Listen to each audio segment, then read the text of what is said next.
Okay, so you've definitely heard that Melania Trump has a new documentary out, and if you're like me, your reaction on hearing this was, who the hell is gonna go watch this? Me. I don't know if it's a genetic predisposition or if I've just been cursed, but for some reason I am incapable of resisting staring into an open dumpster fire. If I've spent 2 weeks reading headlines about how bad something is, I just gotta go see it for myself. I guess it makes sense to start with like a plot synopsis. Essentially, we follow Melania as she prepares for the inauguration and all the parties that go along with it. And that's the whole movie. She hops on a few Zoom calls, she rides around on a bunch of private jets, but the spine of the whole story is event planning. And then the movie ends with a scrolling text wall of all of her other accomplishments as First Lady, like she worked with Russia to help some children who I think were affected by the Ukraine war. Supposedly she helped get supplies to the victims of natural disasters in the United States. She allegedly helped negotiate the release of a hostage in the Israel-Hamas war. And it was kind of hilarious sitting there in the theater like, oh, okay, so you guys had a list of other things you could have made a documentary about, but you chose instead to make it about nothing. There's a lot of culture war stuff happening right now about how successful this movie is going to be. It got review bombed on IMDb and Letterboxd. There have been allegations of right-wing groups buying up entire theaters for this movie and then just handing out the tickets for free, although I haven't really been able to find great corroboration for those claims. Seems like in the political sphere, there's a lot riding on whether or not this movie is a success. My anecdotal experience from last night when I went to watch this movie, there were 3 people in my movie theater for this movie, including me. I don't know if that's just a function of seeing it at 9 o'clock on a Tuesday. We had old lady in the front row who kind of kept muttering to herself the entire time and who clapped every time Donald Trump was on screen, and the older gentleman sitting 4 seats to my left. You know how when you're eating popcorn, you sometimes get kernels? You know how corn works? Most people would simply choose to leave those kernels in the bucket. This man threw them on the floor.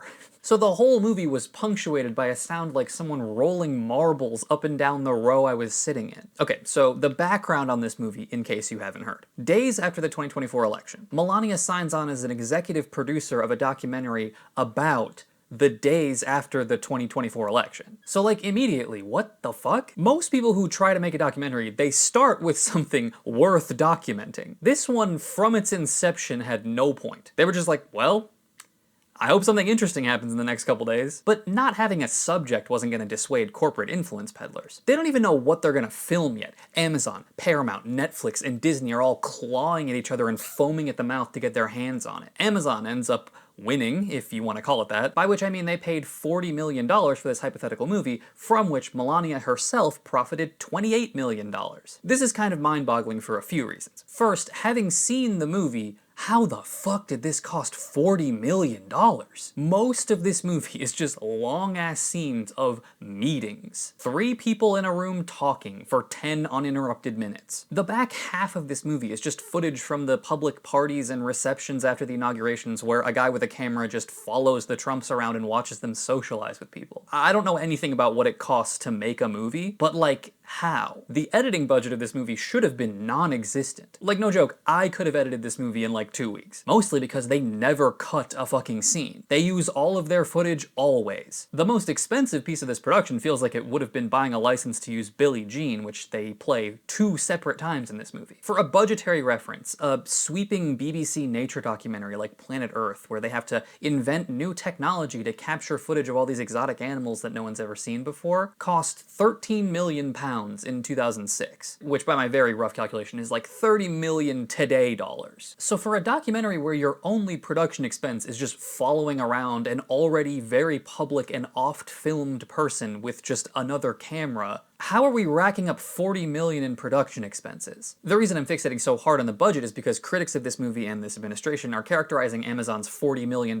payment as a pretty open bribe, and I'm trying to put aside my own political priors and search for the good faith explanation of how this could be anything else, but like, no, dude, I genuinely don't see how this is anything else. A corporation paid a sitting presidential family tens of millions of dollars for nothing.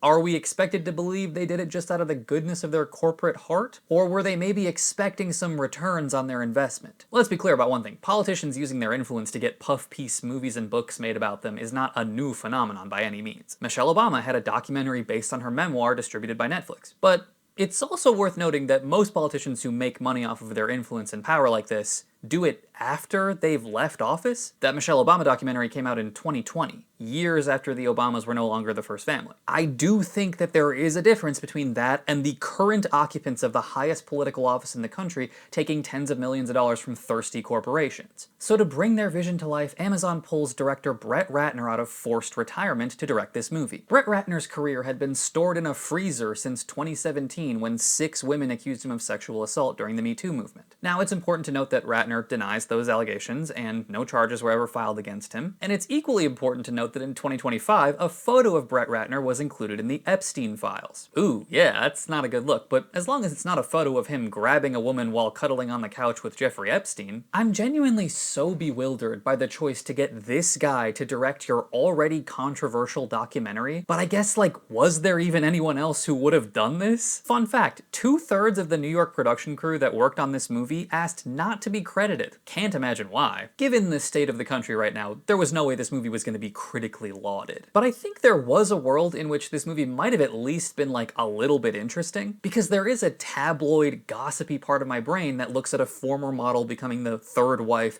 to a billionaire who's like the same age as her dad and goes, what the fuck is going on there? That relationship has gotta be pretty fascinating. If the movie had focused on their relationship, there might have been like a perverse people-watching intrigue to it. The funniest parts of this movie are the parts with Trump in it, where she treats him like a 4-year-old. He like calls to ask her if she watched Congress certify the results of the 2024 election, which it's like, why the fuck would she be watching that? That sounds boring as hell. But honestly, if you gave me a choice between that and this movie, and he's going on like he usually does about how it was the biggest election we've ever seen, the margins was so big, there's never been anything like it, and she's like barely paying attention. In all the moments where the two of them talk, it becomes clear that it's not even like she secretly hates him, which would be entertaining, you know, drama. They both know exactly what they're getting from that relationship, and affection is just not one of those things. But that fact is so baked into the nature of their whole thing, I don't even think there's any like resentment there. But whatever small pieces of intrigue that you get from their relationship, the movie barely even touches on those things. It's like whenever the movie steers towards an interesting subject, it's like, whoa, whoa, whoa, we gotta get back to event planning. You guys wanna watch Melania